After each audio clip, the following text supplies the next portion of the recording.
Yes, if Samia Suluhu thought that the only problem she had was the people of Tanzania, I think she was wrong, because now the only problem she's now facing is the America and the ICC. Hague. That's what now she's facing. Of course, as the president, you have the machineries to deal with your people. Yes, you can, order police to shoot your people. My Tanzanians are back on the internet, and listen to this. They are trolling Mama Samia Suluhu. They are excavating Mama Samia Suluhu's past like nonsense. Like, they want to understand. Huyu ni nani huyu? Anajifanya nani huyu? By the way, there is something you need to know. That right now, the Tanzanian people want to take Samia Suluhu down. Tanzania may soon be ungovernable. Why? Because of the Tanzanian massacre and genocide that happened in the past 3 days. My Tanzanian brothers, the Kenyan media and the Kenyan people stood with you 100%. That's what happened in Tanzania. We have seen young people shot dead. And Chadema is saying that 700 people have been killed in the demonstration. That's how catastrophic it is. Yes, that's how bad it is. So if, and of course, we saw her, swearing herself in, taking off in a hidden place. Yeah, imagine a president, she's the first president to take off in barracks. Why are you afraid? Yet you won, you claim to have won with 30 million votes. Why are you afraid? Yes, why are you afraid? Because if you won with the majority of votes, you should just go to the stadium in a public place, allow people to witness you swearing in, and swear yourself in. So you see, what she did, that you don't need rocket science to understand that this election was rigged and she was just robbed in the elections. That's the reality. Now, ICC is chipping in, and I have to take you through the message. And see, let me read for you.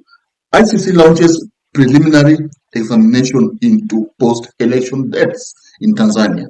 The Hague, Netherlands, yes, it is now launching investigations. And of course, this November 4th, and now we are set to see prosecutors landing in Tanzania, okay, investigating. And I'm going to mention one thing.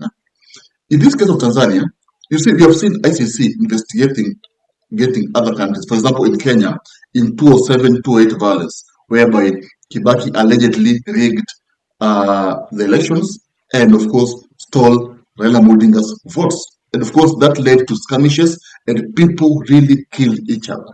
And over 1,000 were died. So, those investigations, and we saw William Ruto, Uhuru Kenyatta, and others taken to the Hague. But of course, it turned out that there was no sufficient evidence to actually put these guys behind the bars. But in this case of, why do you think? Because at the time, there was no social media in 2008, 2007. There was no, as in the world was not that digital. That's the reality, especially in Africa. So there was no evidence to show that so and so participated in this and that. But now, in this case of Samia Suluhu, we have seen even our ministers saying that they will crush demonstrators. They won't allow demonstrators to raise their voice. Yet, they are refusing to hold a free and fair elections. And again, even so, there's a video actually of police officers shooting young men who are just somewhere. There's a video of, people shot dead inside a restaurant. Yes? In fact, the president herself said that she won't condone, entertain the demonstrators. You see now, those are enough evidence, yes, enough evidence to actually, make someone be questioned by the court floor. And now ICC has ordered investigation in this matter. So she might rule, of course, she might rule Tanzania, because now she has taken oath of office, and for the next 5 years she'll be the president of Tanzania. But remember, even in Sudan, when Bashir had cases, crimes against humanity in ICC, what happened?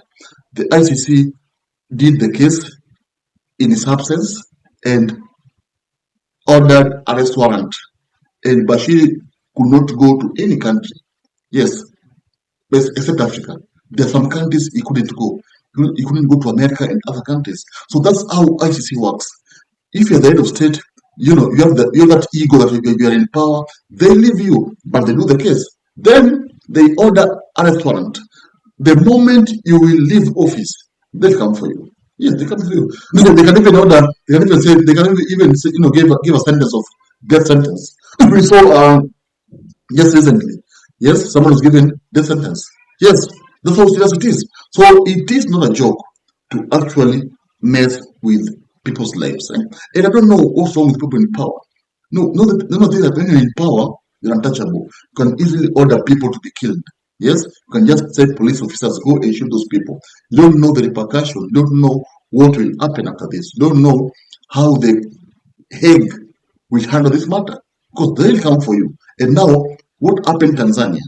Of course, SAMIA is the one to be questioned because she's the president and she's the one who ordered the elections to be sham. Okay, she's the one who ordered the arrest of the opposition leaders. She's the one who ordered, the people of Tanzania not to have a free and fair elections. So the buck stops with her.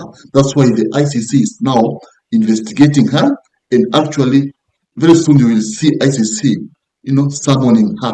And should she refuse to go, what will happen? The case will go on because Chadema itself has said they are going to take evidence to ICC. That means that the case will go on with the Chadema's presence, and now what will happen? The ICC will just issue verdict on the case, and whatever verdict it will be announced to the world, and the world will know what is going to happen. And now should that verdict be against Suluhu, what will happen? Other countries won't work with Suluhu because America will order other countries not to work with Suluhu. And that's how a president can destroy a country, because now Tanzania won't be able to get foreign aid. Tanzania, in fact, she just messed the economy of Tanzania. So the matter is just that bad. And I think the best solution here is SAMIA should just call for a free and fair election. It should just nullify a victory and call Tundu Lissu and have a free and fair election. Should she win, it's okay. But if she loses, she goes home. That's how it is now. But of course, power is so sweet. She can't do that. Now she's in power. She has to just, hit for 5 years. But anyway, stay posted, subscribe so that we always meet you whenever you have this complex pertaining politics. Just subscribe, wait for the next video, and of course, I'm going to update you. Adios, amigos.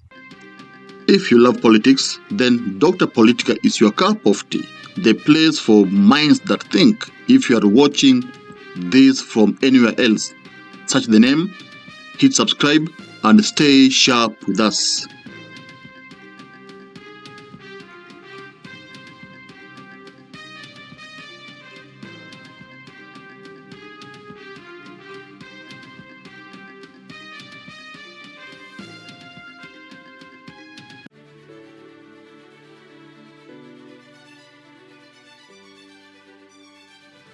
Thank you for making Dr. Politica your home for fearless political truth.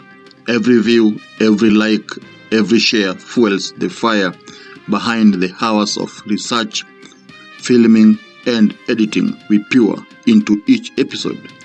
By showing up consistently, you don't just support a channel, you empower a voice. In a world ruled by headlines, spin, and power games, you remind us that real people still care about real facts. We are here to inform, inspire, and ignite critical thinking, not just for today, but for generations to come.